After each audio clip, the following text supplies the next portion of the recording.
시청자 여러분 안녕하십니까. 월요일을 찾아오는 월요일의 남자들 포도TV와 함께 하시는 월요일 이브닝 고스쇼 시즌2인데요. 2016년도 이제 개장을 하고 두 번째 월요일을 맞이합니다. 근데 월요일날 어김없이 지난 금요일날 해외 증시 하락 부분이 고스란히 좀 반영되지 않았나라는 생각이 좀 들고요. 오늘 장중에 또다시 1900포인트의 좀 이탈 부분이 있었습니다. 기술적으로는 1900포인트에 대한 의미가 없다라고 볼 수가 있겠는데요. 대외적인 악재가 더 컸죠. 삼성전자에 대한 불확실성은 일단 해소가 되었고 실적에 대한 우려감들이 조금 확산되는 가운데 외국인들의 시장 매도 압박 부분이 좀 거셌던 것 같습니다. 오늘 여전히 같이 함께할 두 분인 것 같은데요. 바로 정쌤 그리고 손쌤 함께 하십니다. 안녕하십니까? 네, 안녕하십니까? 갈만하면 두들겨 맞고 갈만하면 두들겨 맞는 장세이지 않나라는 생각이 듭니다. 일단 오늘 코스피 시장 사실 좀 아쉽게 출발되었고 종가까지도 그 부분이 있었는데요. 그나마 자동차 업종이 좀 방어를 해주면서 낙폭을 좀 축소하지 않았나라는 생각이 들거든요. 자, 손쌤 오늘 장 코스피 시장 어떻게 바라볼까요? 네, 역시 뭐 디트로이트 이슈가 있다 보니까 오늘 자동차주가 반등에 나와주는 모습을 좀 보여줬는데 전체적으로 역시 IT 비중이 이제 CES가 마무리가 되게 되면서 IT 관련주가 조정을 받게 되면서 주가 역시 조정을 받아주는 모습이었습니다. 뭐 장중한 때 중국 증시가 4% 이상 조정을 받게 되면서 국내 증시 역시 막판에 낙폭을 키우는 그런 모습을 좀 보여주었는데 자, 문제는 오늘일 것 같습니다. 왜냐하면 미국 쪽에서도 역시 실적이 오늘부터 시작이 될 가능성이 높기 때문에요. 오늘 미증시가 특히 알코아의 지수가 실적이 어떻게 나오냐에 따라서 국내 증시가 내일 흔들릴 가능성이 있다는 걸 좀 참고해 주시면 좋을 것 같은데요. 자, 1차적으로 반등이 얼마 남지는 않았습니다. 일단은 1870포인트가 뭐 단기적인 반등 구간이라는 거 참고를 해주시면 좋을 것 같고요. 그런데 이제 반등 구간에서 반등이 안 나오게 되면 리스크가 꽤 커질 수가 있어요. 그 다음에는 1850이 아니라 1800포인트까지의 하방을 열어놓고 달려야 된다는 부분을 조금 확인을 해보신다라고 한다면 당분간 1870포인트에 확실하게 딛는다. 그리고 양봉이 나오게 되면서 분명하게 상승으로의 시그널이 형성되지 않는다라고 한다면 여전히 보수적인 관점으로서 매매를 하셔야 된다라는 말씀 드리고 싶습니다.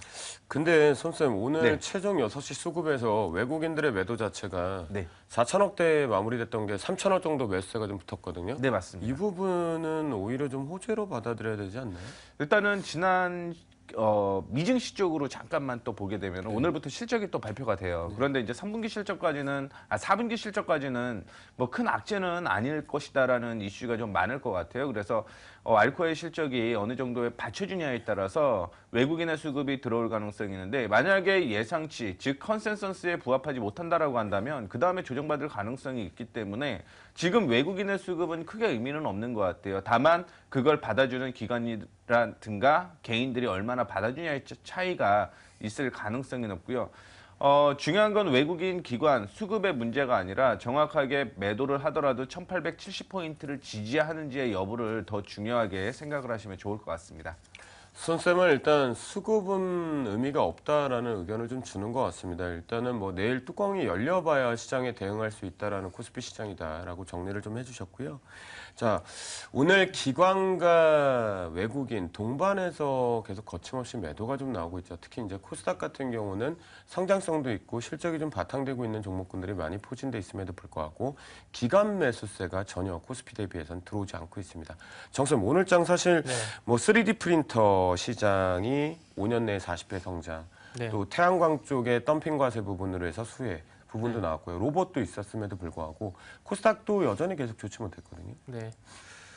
이 부분은 어쩌면 지난주에 한번 힌트를 좀 드린 것 같은데 시장에서 어떤 모멘텀이라든지 그리고 어떤 실적이라든지 테마라든지 어떤 기대감 이런 부분들을 포괄적으로 묶었을 때 수급으로 나타나는 경우가 있는데 제가 조금 딴 얘기를 드리고 있는데 결론적으로 봤을 때 시장 분위기란 얘기죠. 지난주 같은 경우 투심에 관한 부분들에 대해서 언급을 좀 드렸던 기억이 있는데 어떤 호재가 나타난다고 하더라도 그 호재를 이용한 어떤 상승적으로 이끌 만한 시장 전체적인 분위기가 현재 지금 좋지가 않다라는 겁니다. 방금 3D 프린트라든지 그리고 로봇이라든지 이런 부분 말씀해 주셨는데 그것뿐만 아니라 오늘 셀트리온도 미국 FDA 허가 기대감 이런 부분도 있었고요. 그리고 카카오가 렌을 인수하는 그런 M&A 모멘텀 이런 모멘텀들이 있었음에도 불구하고 시장은 좋지 않았습니다. 왜 그럴까요? 시장은 현재 전체적으로 봤을 때 매수를 하겠다는 그런 심리적인 부분보다는 매도의 심리가 더 많이 현재 장악을 하고 있다는 겁니다. 그런데 이 부분들이 지금 현재 코스닥 같은 경우는 코스피의 영향을 계속해서 받고 있는데요. 무슨 얘기냐면은 지금 코스피 같은 경우에 국내 요인보다는 지금 지난주 목요일 장 후반부터 중국의 영향을 계속해서 받아오고 있다는 겁니다. 그렇다 보니까 이 중국발 악재가 발생이 되다 보니까 시장의 어떤 분위기가 전체적으로 좋지 않게 되고요. 그리고 나서 그 코스피에서 좋지 않은 분위기가 코스닥까지 이어지다 보니까 그 코스닥의 매도 심리가 우위를 보이다 보니까 당연히 수급까지 현재 좋아지지 않는 그런 현상이 지속이 되고 있다는 겁니다. 자, 그렇기 때문에 일단은 690포인트 당분간 코스닥에도 주도주라든지 시장 분위기가 호전되기 전까지는 돌파하기가 쉽지 않은 자리가 좀 될 것 같습니다. 그렇기 때문에 일단은 저는 665포인트까지 어떤 추가적인 하락을 좀 열어놓아야 된다고 생각을 하고 있고요. 그리고 투심에서 이제는 수급까지 악화되고 있다는 말씀을 좀 드리고 싶습니다. 그럼 어떻게 들고 있는 종목 좀 네. 많이 현금 비중 좀 많이 들려요? 지금 상황에서는 그런 부분도 있겠죠. 그 종목들이 일중 변동성을 반영을 피하지 못할 겁니다. 무슨 얘기냐면은 종목이 상승 추세 쪽으로 가더라도 시장 전체적인 분위기가 좋지 않다라면은 오늘 상승으로 가야 될 자리지만 분명히 조정받는 종목들이 있을 거란 얘기죠. 이 얘기를 왜 드리냐면은 지금 시장과 같이 빠진 종목, 하지만 종목 자체적으로 우상향이 되는 종목이 있다라면은 차별화가 필요하기 때문에 제가 조금 다른 얘기를 좀 드렸습니다. 그렇기 때문에 종목을 가지고 계시되 종목 자체만 어떤 상승 추세가 계속해서 이어질 가능성이 크다면은 가지고 있는 게 맞고요. 그 반대로 시장과 같이 빠지는 종목이 있다라면 시장의 어떤 변동성과 같이 동반되는 흐름을 보이고 있다라면은 그 종목은 조금 리스크 관리 부분을 좀 생각해야 될 것 같습니다. 정쌤, 제가 또 하나 마지막으로 궁금한 게 하나 있어요. 오늘 코스닥 무엇이든 왜냐면 물어보세요. 제가 지금 한 10일 이상 네. 감기에 몸살에 그때 MTN 특집하고 나서 그날 저녁부터 고열에 아주 네. 응급실을 갔다 오고 지금 난리에 목소리가 이 나이에 지금 변성기가 오고 있는 정도인데요. 과연 지금 그 초등학생 쪽으로 독감 유행설까지 이제 네. 주의 경보가 국가에서 나왔단 말이에요. 네. 재난으로. 그러면 이 부분 단기적인 트레이딩 관점으로 네. 저희가 코스닥 쪽에 없는 수급에서 네. 좀 대응해도 괜찮을까요? 지금 그게요. 네. 이런 부분을 좀 예를 들어봐야 될까요? 어떤 부분이냐면은 메르스라든지 그동안 했던 신종플루라든지 이런 부분들 좀 예를 들어봐야 될 것 같은데 그때만큼의 어떤 파급 효과가 발생이 된다라면은 아마 이게 테마가 될 겁니다. 하지만 이런 질병 관련 테마들이 그동안 많이 나왔었기 때문에 조금 안 좋은 얘기지만은 메르스처럼 조금의 차악의 상황으로 가게 된다라면 아마 테마가 형성이 될 가능성이 있지만은 단순 유행병이라면은 제가 볼 때는 그냥 어떤 테마가 반영되지 않을 가능성이 좀 크지 않겠나 생각이 들어요. 네. 알겠습니다. 자, 여러분들 들으셨죠? 속 시원하게 답변을 좀 줬네요. 독감이 유행된다 그래서 우리가 투자의 관점으로 트레이딩 관점 하기는 좀 어려울 것 같겠고요. 동물 백신 관련성으로는 좀 다른 걸 열어놓고 본다라면 가능하지만 현재 독감 유행 갖고는 트레이딩 관점은 부족하다라는 거 잘 들어볼 수 있었습니다. 내일 대응하지 마세요. 아셨죠? 마스크나 또는 뭐 손 세정제 같은 거 안 하셔도 될 것 같습니다. 자, 오늘장 한마디로 좀 저도 궁금해서 좀 물어봤고요. 이제 본격적으로 시작하기에 앞서서 전화번호 고지가 있습니다. 두 대의 전화번호가 연결되어 있는데요. 02-786-102 그리고 1023번의 두 대의 전화번호가 연결되어 있습니다. 여러분들 실시간적으로 전화를 주시면 같이 대응을 해보겠고요. 또한 휴대전화 문자가 연결되어 있습니다. 013-3366-8288번에 앞에 고수 또는 포도라고 치셔가지고 저에게 문자를 보내주시면 저희가 실시간으로 대응을 해드리도록 하겠습니다. 자, 그러면요. 지금부터 알아야지 살겠죠? 시장 왜 이렇게 빠지는지 아니면 빠지는 속에서 내 계좌를 붉게 불나방으로 물들 수 있는 방법은 뭐가 있을까요? 바로 포도쌤의 방과후 수업 지금부터 출발합니다.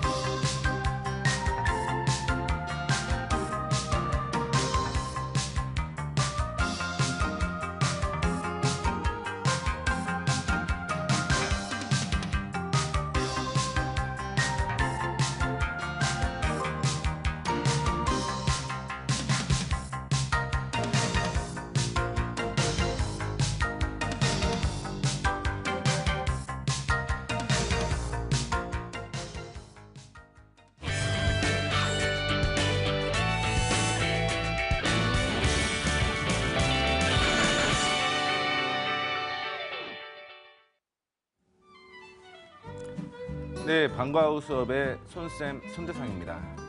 자, 실적 시즌이 시작이 됐습니다. 삼성전자가 컨센서스에 부합하지는 못한 상황에 지금 실적이 시작이 되었는데, 그렇다라고 한다면 가장 많은 비중을 차지하고 있는 IT주 과연 어떻게 좋아질지를 좀 확인을 해보셔야 되는데, 자, 중요한 건 과거의 시즌이 아니라 향후에 또 도래할 실적이 어떻게 나오는지를 좀 확인을 해 주셔야 되고요. 그 다음에 확인해 봐야 될 부분이 실적이 나온다라고 하더라도 과연 그 주식이 저평가인지를 확인하는 방법까지 얘기를 해 보도록 하겠습니다. 자, 그래서 오늘은 이제 제 기법, 호프, 희망이라는 의미인데요. 지지난주였죠. 주가의 위치를 확인하는 방법에 이어서 금일 본격적인 실적을 파악하는 부분을 언급을 해 드리도록 하겠습니다. 자, 본격적으로 좀 시작하기 전에 실적을 파악할 때는 몇 가지를 좀 확인해 보셔야 된다는 부분을 언급을 해드리고 싶은데요. 자, 기본적으로 실적이 좋게 나온다라고 한다면 많이들 매수를 하죠. 하지만 오히려 주가가 하락하는 그런 경우가 있는데, 그래서 확인을 해보셔야 되는 게 무슨 얘기냐면, 자, 주가가, 즉 실적이 높다라고 해서 무조건 주가가 상승하지는 않는다라는 걸 꼭 기억하시고 주식을 하셔야 됩니다. 그 이유는요, 보통 컨센서스라고 해죠. 각 증권사에서 실적이 어떻게 될 것이다라는 컨센서스가 나오게 됩니다. 컨센서스가 나오게 되면은요, 물론 어닝 서프라이즈죠. 서프라이즈와 쇼크, 그렇죠? 어닝 쇼크를 기준으로 보는 건 이 컨센서스예요. 하지만 자체적으로 실적이 좋다라는 기대감이 계속적으로 형성이 되게 되면 먼저 주가는 상승을 한다라는 얘기겠죠. 자, 먼저 주가가 상승을 한 이후에 4분기죠, 지금은. 4분기인데 1분기에 실적이 좋지 않다라고 얘기가 나온다고 한다면 주가는 실적이 좋게 나왔지만 조정을 받을 수밖에 없다라는 걸 참고를 해주시면 좋겠습니다. 그렇기 때문에 지금 실적이 무조건 높다라고 해서 무조건 주가가 상승하지 않는 이유 두 가지 얘기해 드렸어요. 그렇죠? 1분기는 컨센서스에 부합하게 주가가 먼저 상승을 했거나, 두 번째 4분기 실적은 좋지만 1분기 실적은 좋지 않을 경우가 높다라는 부분을 좀 언급을 해드렸습니다. 자, 두 번째 확인해 보셔야 될 게, 실적을 파악할 때는 분기별로 실적을 파악해야 된다라는 얘기를 해드렸습니다. 자, 이게 왜 그러는 거냐면 1분기, 2분기, 3분기, 4분기 성수기라는 부분을 확인하셔야 돼요. 성수기. 가령 예를 들어서요, 한국가스공사의 경우는 겨울이 일반적으로 실적이 좋은 성수기입니다. 성수기예요.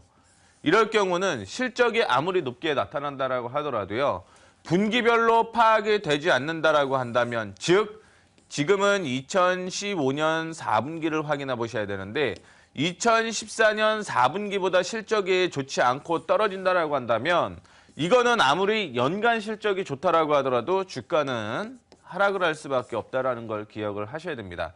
그렇기 때문에 분기별로 파악하는 건 필수다라는 말씀을 드리도록 하겠습니다. 자, 그 다음에 확인해 보셔야 될 게, 실적을 최소 5년 이상 파악을 해야 된다라는 얘기를 해드렸는데, 사실은 확인을 해보게 되면요, GAAP라고 AP, 그 다음에 IFRS라고 있습니다. 회계 쪽에서 보게 되면 이 두 가지로 나뉘어요. GAAP 같은 경우는 그 전에 국내에서 평가하는 기준이다라고 보시면 좋을 것 같은데요. 그게 이제 전 세계, 즉 글로벌, 다른 외국인 투자자들도 그 실적에 확실하게 좀 볼 수 있는 방법을 좀 찾아야 되겠죠. 그러다 보니까 IFRS가 도입이 되었습니다. 이게 아마 2008년부터 대기업 쪽에서 시작을 하고 중소기업부터는 2011년부터 시작한 걸로 기억을 하고 있는데, 자, 그렇다라고 한다면 실질적으로 주가의 경우는 IFRS가 반영된 2008년부터 파악하는 게 가장 좋다라는 말씀 드리고 싶고요. 나머지는 2011년, 즉 최소 5년 동안 파악을 하시면 된다라는 부분입니다. 이거 참조해 주시면 좋을 것 같고요. 자, 마지막으로 보통 파악을 할 때는요, PER을 얘기를 하죠. PER이 몇 배다라는 얘기를 하게 되는데, 사실 업황 및 시장과 비교를 하는 것은 사실 말도 안 된다라고 생각을 하시면 좋을 것 같아요. 그 이유는 뭐냐면 누군가랑 비교하는 게 굉장히 싫을 겁니다. 그렇죠? 누군가와 비교. 자녀들도 굉장히 싫어하시겠죠? 그렇죠? 그런데 계속 비교를 하는 거예요. 얘는 더 좋은 주식, 더 좋은 실적이 됐는데 너는 왜 못 되느냐? 그렇게 얘기를 하는데 사실상 그래요. 지금 뭐 박지성, 그쵸? 이제 선수에서 넘어갔는데 박지성 씨가 그 축구를 정말 잘했죠. 공부를 잘하지는 않았죠.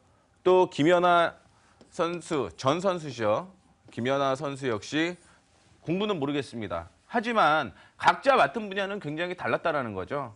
주가 역시 똑같다라는 얘기죠. 한 운동 선수라고 하더라도요. 그 안에 포함되어 있는 혹 개개인이 갖고 있는 능력치가 다 다르기 때문에요.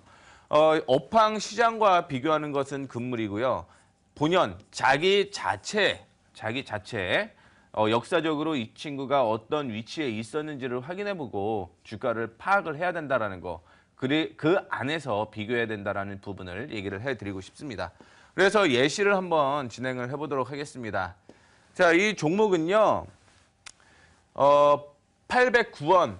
언제였죠? 2013년에 809원이었습니다. 그 후에 주가가 줄어들게 되는 모습을 보여주다가 2014년에 다시 한번 주가가 턴 어라운드 되는 모습을 보여주게 되고요. 그 다음에 2016년에, 즉 올해죠. 올해 같은 경우도 실적이 더 좋아지는 모습을 보여주게 됩니다. 그렇다라고 한다면 주가가 어떻게 움직이냐면, 자, 실적이 좋아지니까 주가가 움직이는 거예요. 실적이 좋아지니까 주가가 움직이고 493원 같은 경우는 2012년에 악재가 있었죠. 그러다 보니까 올라가지는 못했습니다. 하지만 실적이 좋다라는 의미 때문에 크게 조정을 받지는 않았죠. 그 후에 실적이 좋아지기 때문에 다시 올라가는 모습을 보여주고 있고요. 실적이 3분의 1토막 이상 줄어들게 되는 모습을 보여주게 됩니다. 또한 그 2015년에 실적이 좋아지는 모습 때문에 547원, 즉 7,900원 수준까지 올라가는 그런 모습을 보여주고 있는데, 자, 올해 같은 경우 실적이 더 좋아지는 모습을 보여주고 있죠. 자, 그렇다라고 한다면 과연 이 주가 위상 올라가야 되는지를 확인을 해 보셔야 됩니다. 즉 올해 실적이 좋기 때문에 아마 전체적으로 보게 되면 우상향할 가능성이 있다라는 이 가능성 확률에 초점을 좀 맞춰 주셔야 된다라는 부분을 얘기를 해드리고 싶고요. 그렇다라고 한다면 과연 이 주가는 저평가인지를 확인해 보셔야 되는데, 자, 이수페타시스라는 종목입니다. 이수페타시스라는 종목이 현재가가 4,200원이었어요. 자, 그래서 현재 실적 파악을 해봤더니 지금은 6.2%밖에 안 된다라는 거죠. 즉 배로 가는 거죠. 6.2배. 현재 PER 같은 경우는 0.73배 수준이다. 근데 역사적으로 보게 되면은 11배에서 21배 사이에 있기 때문에 이거는 현저하게 저평가다라고 인식을 해볼 수 있다라는 거죠. 물론 완벽하게 대립을 하면 안 됩니다. 왜냐하면 평균 PER을 구했어요. 적자일 경우 문제가 생길 수밖에 없는 부분이 좀 있고요. 그렇기 때문에 현재 PBR까지 구하게 되면은 0.86에서 1.5 사이, 그렇기 때문에 이보다 낮은 위치에 있다. 그렇기 때문에 이거는 저평가일 가능성이 높다라는 부분을 좀 기억을 하시고 매매를 해 주셔야 됩니다. 자, 다음으로 한번 넘어가 보도록 하겠습니다. 자, 이 종목 역시 좋아지는 모습이었어요. 자, 915원. 2011년에 일단은 사상 최대를 기록을 합니다. 그 다음에 주가가 쭉 떨어지다가 2016년에 사상 최대의 실적이 나오는 거죠. 자, 계속적인 상승이 이어지는 모습이었습니다. 그 이후에 확인을 해보게 되면 915원, 676원. 사실은 줄어드는 게 정상인 거고요. 그 다음에 주가 조정 받고 반등 나오다가 813원까지 주가가 올라가는 모습 보여주는 거죠. 그 다음에 1,050원입니다. 일단은 사상 최대가 그렇죠? 발생을 할 가능성이 높게 형성이 되어 있습니다. 물론 이거는 컨센서스입니다. 컨센서스인데 그렇다라고 한다면 우리는 일단은 예상은 해볼 수 있다는 얘기겠죠. 어떤 예상? 일단은 2015년보다는 주가가 올라갈 가능성을 제기를 해볼 수가 있다는 거죠. 그렇기 때문에 이 부분도 역시 전체적으로 저평가인지의 여부를 확인해 보시게 되면은 실적은 사상 최대의 실적이 나오지만 역사적으로 12배에서 29배 사이에서 움직이는 PER, 그다음에 1.6에서 3.56에서 움직이는 PBR을 확인해 봤을 때 3.1이라고 한다면요. 현저하게 올라갈 가능성은 없다라는 거죠. 역사적으로 확인했을 때. 물론 중간중간을 확인해 보면 44배까지 올라가는 경우는 있겠지만 우리가 무조건 44배까지 간다라고 생각을 하고 매매를 했다가 만약에 안 가게 되면 문제가 생긴다라는 거죠. 그렇기 때문에 합리적인 가격, 구간을 정해놓고 대입을 한다라고 한다면 일단은 들어가도 되지만 저평가는 아니다. 즉 단타 수준까지는 이해가 되겠지만 그 이상의 수익을 노리는 때는 리스크가 커질 수밖에 없다는 거 참고해 주시면 좋겠습니다. 자, 그다음에 또 넘어가 보죠.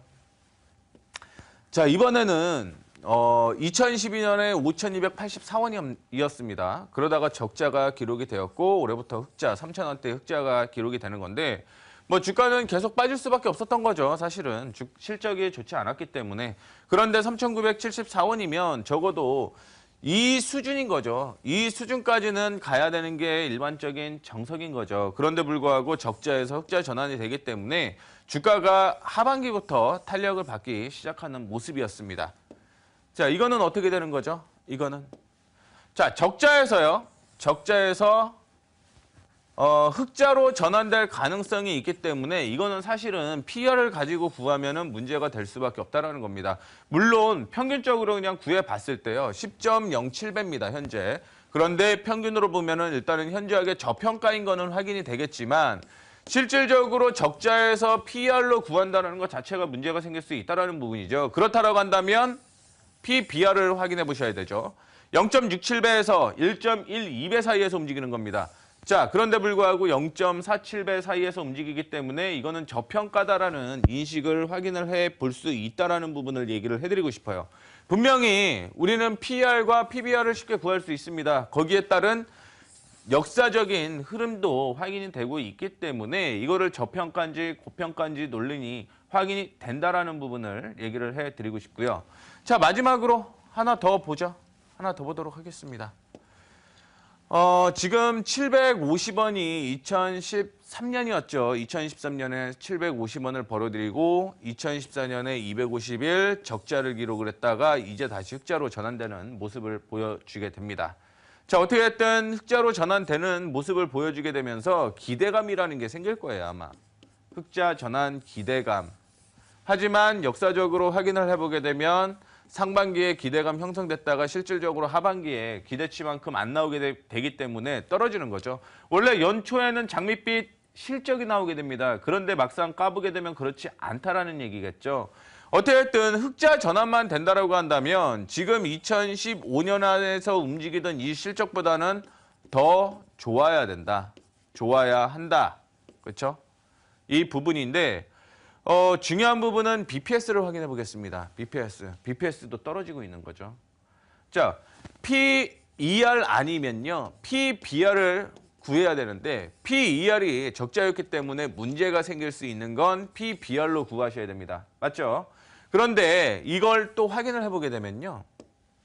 PBR이 줄어들게 됐고 2016년에는 다시 늘어나는 모습을 보여주게 됩니다.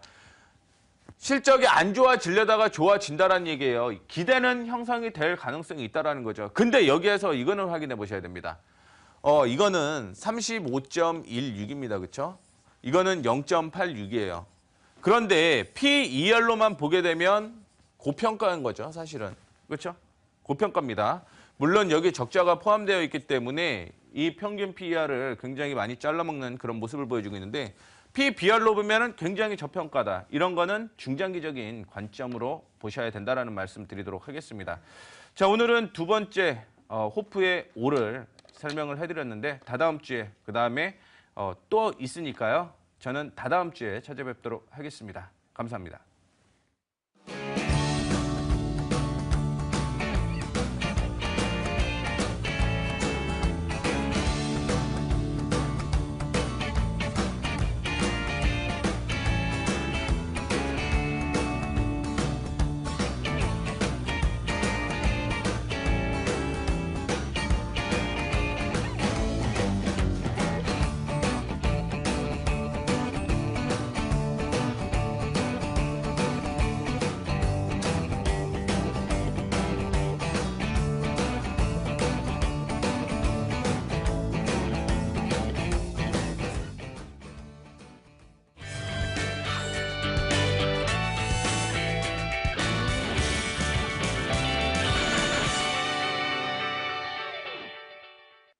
사실 이제 내일도 시장이 만만치 않을 것이다라는 시각들도 좀 있는 것 같은데요. 일단 유럽 쪽에서 중국의 낙폭을 좀 축소하는 만회하는 상승세가 좀 들어오고 있는 것 같습니다.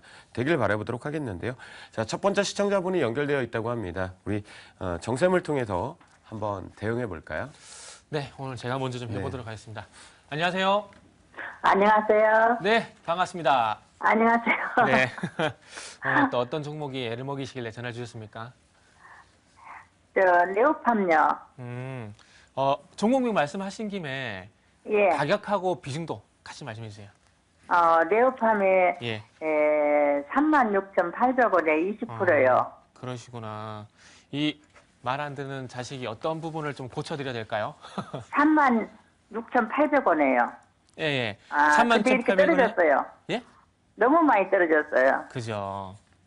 그래서 이걸 앞으로 어떻게 될까? 그게 제일 궁금하시죠? 예.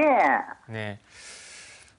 그러면은 뭐 궁금하신 부분 제가 다 얘기를 좀 드린 것 같아요. 일단은 그 전화를 끊고 그 화면을 통해서 화면 통해서 제 얘기 좀 잘 들어보세요. 전화 끊고요. 예, 예, 예. 그리고 이제 네. 이거 네오팜 말고 액점도 한 번 더 봐주실 수 있으면 죄송합니다. 지금 시간이 좀 제한적이라서 죄송한데 제가 다음에 또 드릴게요. 오늘은 네오판만 한번 봐드릴게요. 예. 예, 전화 알겠습니다. 끊어요. 예, 예, 예. 화면을 통해서 좀 봐주세요. TV를 통해서 좀 봐주세요. 네, 오늘 첫 번째 우리 종목 상담하신 분 종목은 네오팜입니다. 네오팜 같은 경우에 뭐 바이오, 제약 섹터를 좀 볼 수가 있을 것 같은데 일단 첫 번째적으로 그 네오팜은 조금은 결론만 말씀드리면 리스크 관리가 좀 필요할 것 같아요.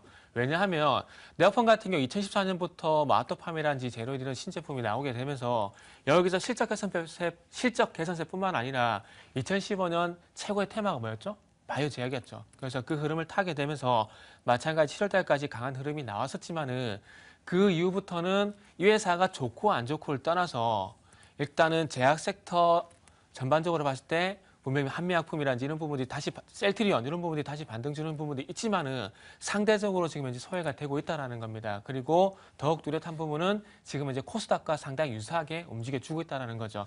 자, 그래서 화면을 좀 같이 보시면서 차트적인 부분을 같이 보면서 말씀 좀 드려볼게요. 자, 조금 전에 제가 말씀드린 부분이 바로 이 부분이라고 보시면 돼요. 자, 2014년에서 2015년 넘어간 이 국면에서 실적뿐만 아니라 코스닥이 바이오 섹터 상태가 좀 강했었죠. 그렇다 보니까 쭉 우상향이 되다가 7월부터 강력하게 조정을 받았는데 제가 코스닥 얘기를 왜 드렸냐면은 화면 보시면 아시겠지만 코스닥 증시도 8월달까지 우상향이 쭉 진행이 됐을 때 바이오 섹터가 같이 갔었죠. 그렇다 보니까 코스닥이 조정을 받고 그러다 보니까 바이오에 같이 조정을 받았는데 네오팜도 동반적으로 조정을 받았다는 겁니다.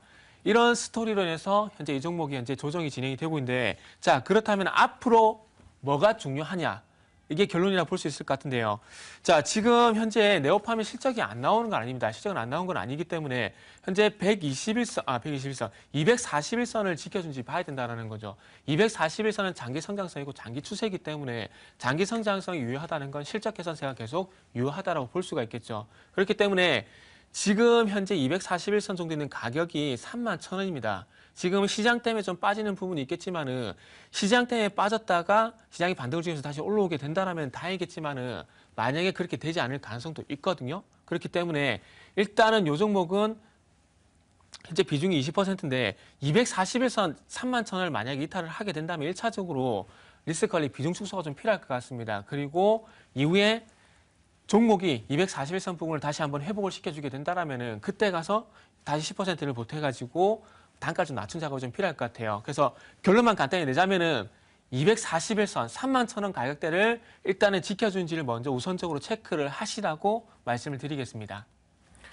네, 네오팜 같은 경우는 31,000원에 대한 가격이 상당히 중요한 것 같습니다. 아시겠죠? 이탈하지 않기를 좀 바라봤는데 이탈할 경우에 비중 축소 의견 주셨습니다. 두 번째 시청자분 연결돼 있다고 하는데요. 이번에 손쌤을 통해서 대응해 보도록 하겠습니다. 네, 여보세요? 여보세요? 네, 안녕하십니까? 네, 안녕하십니까? 네, 어떤 종목이 궁금하시죠? 예, KCI, KCI 매수단가 비중은 어떻게 되세요? 예, 1,100원에 30%입니다. 네, 제일 궁금한 거 어떤 것이죠? 그 목표가를 좀 얼마큼 정해야 할지, 그것이 궁금해 전화드렸습니다. 그러면 단기로 보세요? 장기로 보세요? 조금 장기로 보려고 하는데요. 네네. 또 단기도 조금 가격이 올라오면 단기로도 생각해 보고 있습니다. 네, 알겠습니다. 그 부분 장기, 단기까지 다 말씀드리도록 할 테니까요. 전화 끊으시고 방송 보시면서 좀 상담 받으시면 좋겠습니다. 네, 감사합니다. 네. KCI 방어주로서의 역할을 한다라고 생각을 하시면 더 좋을 것 같습니다. 샴푸라든가 린스 안에 들어있는 폴리머라든가 계면 활성제를 첨가하는 부분이었는데 이런 부분이 이제 화장품에도 접근이 들어간다라고 생각을 하시면 좋을 것 같고요. 대표적으로 국내에서 매출이 한 70%의 시장 점유율을 가지고 있다라고 보시면 좋을 것 같아요. 그만큼 국내 시장이 좋아진다라고 한다면 주가 가는 그런 모습인데 사실상 국내에서 시장이 좋다라 시황이 좋다라고 하더라도 뭐 그렇다라고 샴푸를 2번 쓰는 거 아니기 때문에 뭐 꾸준하게 매출이 나올 수밖에 없는 그런 부분이었다라고 생각을 하시면 좋을 것 같습니다. 뭐 큰 기대 상승과 하락은 없겠지만 꾸준히 이번에도 역시 시장이 불안하다 보니까 방어주로 역할을 좀 할 가능성이 높습니다. 자, 차트 확인해 보시게 되면은요, 이거는 그냥 패턴상으로 움직인다라고 생각을 하시면 좋을 것 같아요. 저점부터 시작을 해서 17,000원까지 올라갔다가 또 한 번 반등 나오면서 17,000원까지 올라갔고 지금은 이제 바닥을 다지면서 반등이 나올 가능성이 높은 상황이다라고 보시면 좋을 것 같아요. 다만 이제 시장 전체적으로 조정을 받다 보니까 같이 조정을 받아주는 모습을 보여주게 되는데요. 그렇다라고 한다면 지금은 우상향을 할 가능성이 굉장히 높은 흐름이다라고 보시면 좋을 것 같습니다. 다만 이 패턴이 유지가 되기 위해서는 최근에 저점으로 형성되었던 8,440원을 이탈하지 말아야 된다라는 부분을 좀 언급을 해드리고 싶고요. 뭐 장기, 단기 얘기를 좀 하셨는데 일단은 단기적으로는 11,000원대까지 올라갈 가능성이 있습니다. 다만 11,000원을 돌파한 다음에 17,000원대까지 올라갈 가능성이 있으니까요. 이 전체적인 큰 패턴, 그 다음에 중간에 언급을 해드렸던 11,000원의 조정, 단기로 볼 것인지 장기로 볼 것인지 결정하셔갖고요. 이 흐름대로만 유지를 하시면 KCI 충분히 수익권에서 빠져나오실 수 있다라고 생각하고 있으니까 참고해 주시면 좋을 것 같습니다. 네, KCI 같은 경우는 일종의 이제 소비재 패턴을 좀 갖고 있으니까요. 우상향하는 걸 좀 기대해 보도록 하겠습니다. 자, 오늘 힐링 타임을 여기서 마무리를 좀 짓겠는데요. 저희가 시간상 못했고요. 나머지 시청자분들과의 상담을 통해서는 포도TV를 통해서 포도TV에 들어오신다면 거기서 대응을 해보도록 하겠습니다. 마지막 코너인데요. 포도TV의 시크릿과에 지금부터 출발합니다.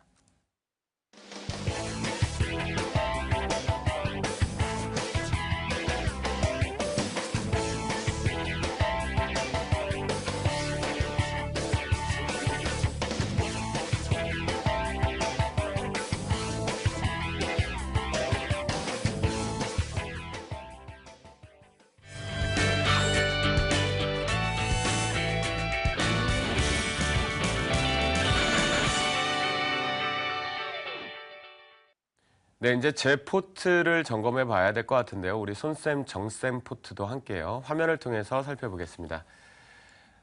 사실 이제 오늘 같은 경우에 재료 소멸 부분이 있습니다. 그래서 제 포트에는 2종목을 포트에서 제외하고 신규주 1종목을 내는데요. 지난주였죠. 로코조이. 이런 장에도 수익 날 건 분명히 있다라고 말씀드렸습니다. 단기간에 18.15% 고수익 축하드린다라고 말씀드리겠습니다. 정쌤의 포트입니다. 역시 5종목이 포트에 꽉 차 있는데요. 잠시 뒤에 포트폴리오 변경이 있을지 아니면 강력하게 들고 가는지 들어보도록 하겠습니다. 손쌤의 포트폴리오입니다. 역시 5종목이 꽉 차 있는 것 같은데요. CES 부분에 대한 재료 소멸이 있긴 하지만 포트에 제외가 나오는지 아니면 강력히 들고 가는지 또 들어보도록 하겠습니다. 네, 저는 앞에서 말씀드렸지만 아무래도 지금 현재 전자등 박람회 부분이 마무리가 되었고 그다음에 모터쇼가 좀 진행이 되고 있죠. 그 부분에 재료 소멸 부분을 좀 엮어서 제우스와 그리고 UIL을 실적이나 기술적인 자리에 상관없이 포트에서 제외하겠다라고 말씀을 좀 드리도록 하겠습니다. 2종목은 IT와 연관성이 있다라는 부분에서 2종목 포트에서 제외하고요. 로코조이 일단 좀 빠르게 기술적으로 한번 보겠습니다. 수급적인 측면에서는 사실 아무것도 없습니다. 예, 로코조이 같은 경우는 수급의 측면을 놓고 본다라면 이렇게 전략 부분에서 신규적으로 들어올 수 있는 기관의 수급 자체가 없다라고 볼 수가 있겠고요. 외국인 수급도 마찬가지입니다. 하지만 차트상으로는 분명히 매력적인 부분이 있는데 사실 로코조이 같은 경우는 체질이 바뀌었다라는 부분에서 중국 게임 개발사다라는 부분이겠죠. 신작에 대한 출시 임박 부분을 가지고 온다라는 부분이니까요. 역시 여러분들께서는 매수가 부분에서 놓치지 마시고 위쪽에 6,400원대 이탈하지 않는다면 꾸준하게 들고 가자. 목표가 어디까지? 8,000원까지 그대로 들고 간다라고 말씀을 좀 드리도록 하겠습니다. 오늘 새롭게 집어넣는 종목 역시도요.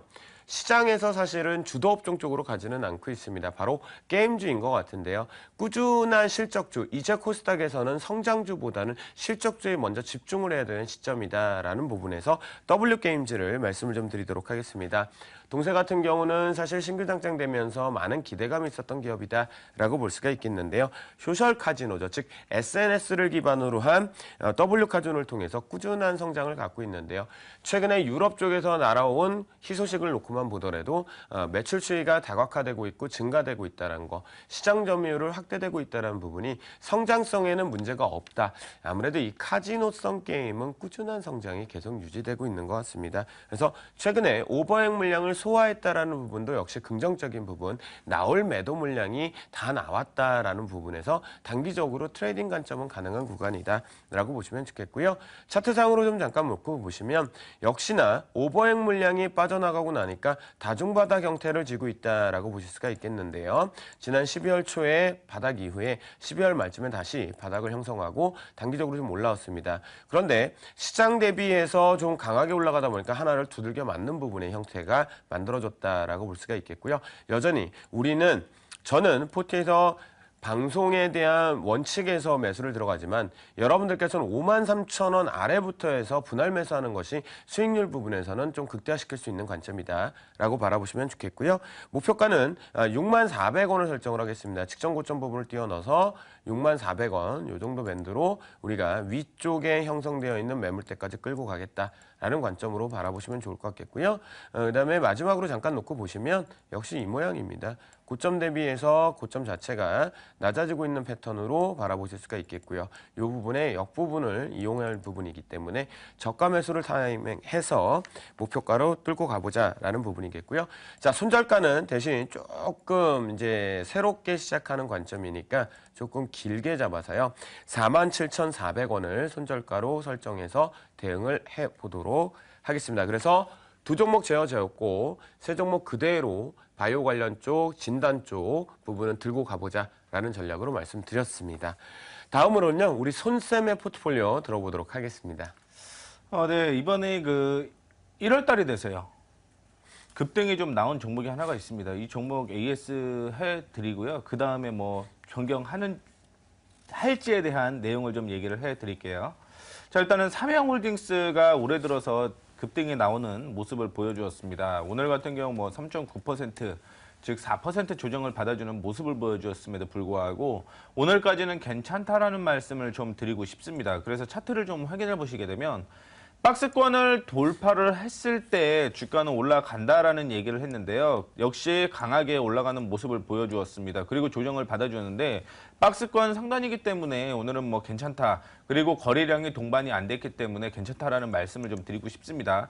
하지만 16만 원을 이탈을 하게 되면요. 박스권 하단까지 다시 한번 조정받을 가능성이 존재를 하고 있기 때문에 16만 원 이탈가 제시해 드리도록 하겠습니다. 자, 그 다음에 저는 삼성전자를 일단은 좀 제외를 할까 합니다. 삼성전기인데요. 삼성전기를 제외하는 이유는요. 일단은 뭐 지난번 실적이라든가 CS에 대한 얘기가 이제 재료가 소멸이 된 거죠. 물론 2월 달에 MWC에 대한 기대감이 형성이 되기는 했지만요. 시장 자체가 불안하기 때문에 일단은 소비재 위주로 종목을 교체하기 위해서 삼성전기는 차익 실현하는 걸로 판단하고요. 제가 관심 있는 종목은 이제 대상입니다. 작년 한 해 음식료주가 올라갔음에도 불구하고요. 대상 같은 경우는 실적 악재가 있었어요. 그러면서 1분기에 실적이 부진한 모습이었는데 2분기부터 집중적인 마케팅을 하게 되면서 대상이 가장 큰 매출을 하고 있는 고추장의 시장 점유율이 31%에서 37%까지 늘어나는 모습을 보여주었습니다. 그만큼 실적적인 측면이 일단은 악재에서 좀 벗어나고 있다라고 보시면 좋을 것 같고요. 그동안 악재가 계속적으로 됐던 부분이 이제 뭐 대상 베스코의 자회사 부분이었는데 이런 부분도 이제 적자가 어느 정도 일단락되는 그런 모습을 보여주게 되면서 올해 같은 경우는 큰 실적이 악재가 될 가능성은 없다라는 부분, 그리고 마지막으로 라이신이라는 제품에 대한 내용을 좀 얘기를 해드리고 싶은데, 일단은 동물 쪽에서 먹어야 되는 필수 아미노산이다라고 생각을 하시면 좋을 것 같아요. 근데 중국 쪽에서 라이신 가격이 떨어지게 되면서 대상이 갖고 있는 라이신 제품에 대한 악재도 동반으로 이어졌다라고 보시면 좋을 것 같습니다. 그게 실적과 더불어서 조정을 좀 받아주는 모습이었는데, 최근에 들어서 기관과 외국인의 동반 매수가 들어오게 되면서 주가가 우상향하는 모습을 보여주었다라고 생각을 하시면 좋을 것 같습니다. 그래서 뭐 저가만 보게 되면 상승 우상향하는 모습을 계속적으로 좀 보여주게 되는 모습이었고요. 지금 뭐 박스권으로 좀 이어지게 되는 모습을 보여주고 있는데, 정확하게는 뭐 좀 보수적으로 하시는 분들은 35,500원을 완벽하게 돌파하는 시점에서 보시면 좋을 것 같고요. 나는 조금 급하게 매수를 해도 리스크를 감당할 수 있다라고 생각하시는 분들은 일단은 오늘 종가였죠. 34,750원에 매수해도 괜찮습니다. 다만 이탈가를 좀 타이트하게 잡고 들어갈 예정인데요.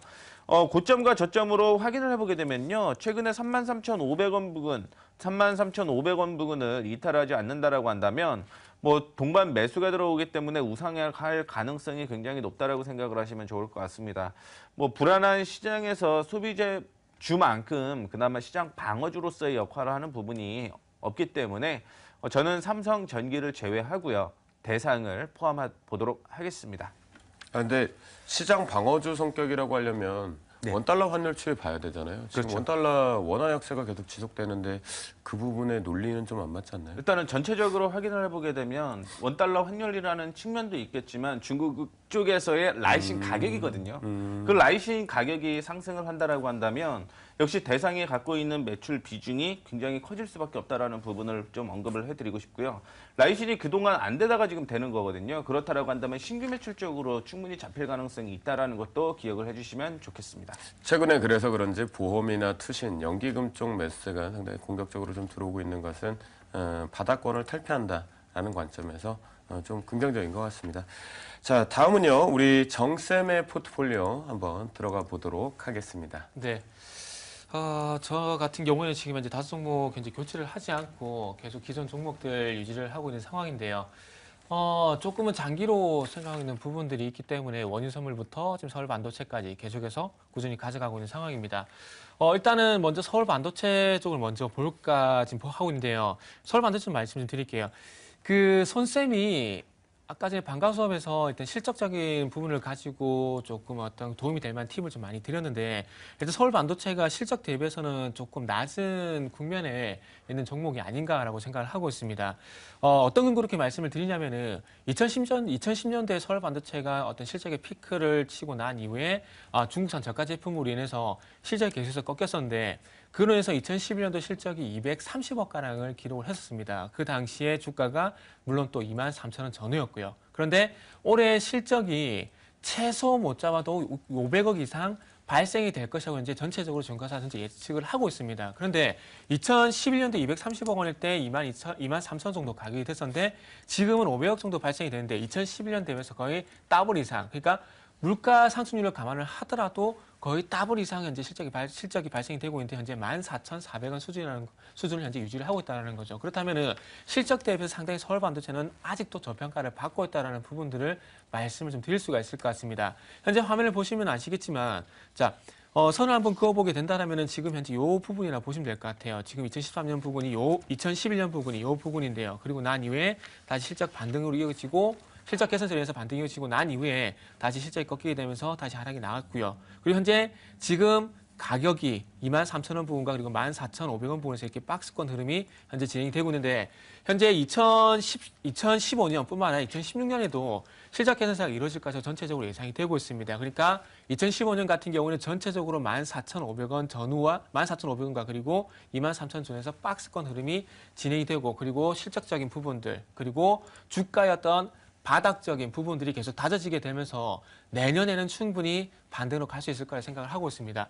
어차피 서울 반도체 같은 경우에는 아시다시피 LED 쪽 흐름을 그리고 LED 어떤 가격이라든지 업황을 봐야 되겠지만 결론적으로 봤을 때 실적적인 부분이 그래서 개선이 될 것이냐, 그래서 실적 꺾일 것이냐, 거기에 따라서 움직였던 종목이라는 부분들을 볼 때 올해 최소 500억 정도 기록을 하고 내년에 이 회사에 나온 조명 부분에서 중국에서 발생된 저가 제품을 어떤 대체하기 위해서 연구개발비가 들어가게 되면서 Y캅이라든지 MJT라든지 신제품들을 분명히 개발했습니다. 그리고 시장 그리고 회사의 예측대로 3분기에 이런 부분들의 매출이 그리고 영업이익이 발생이 되게 되면서 분명히 실적 성장에서도 보여줬고요. 그리고 이런 부분들이 조명뿐만 아니라 그리고 TV 쪽이라든지 자동차 부분까지 계속해서 확대가 될 가능성이 있기 때문에 올해가 실적 턴어라운드의 원년이 되고 2015년이 실적 턴어라운드의 원년이 되고요. 그리고 난 이후에 실적 개선세가 내년까지 이어진다는 부분들을 볼 때 제가 볼 때 아까 전에 손쌤의 방과 수업을 참고를 해보게 된다면은 실적 대비 상당히 저평가되는 종목은 서울 반도체가 아닌가 생각을 하고 있고요.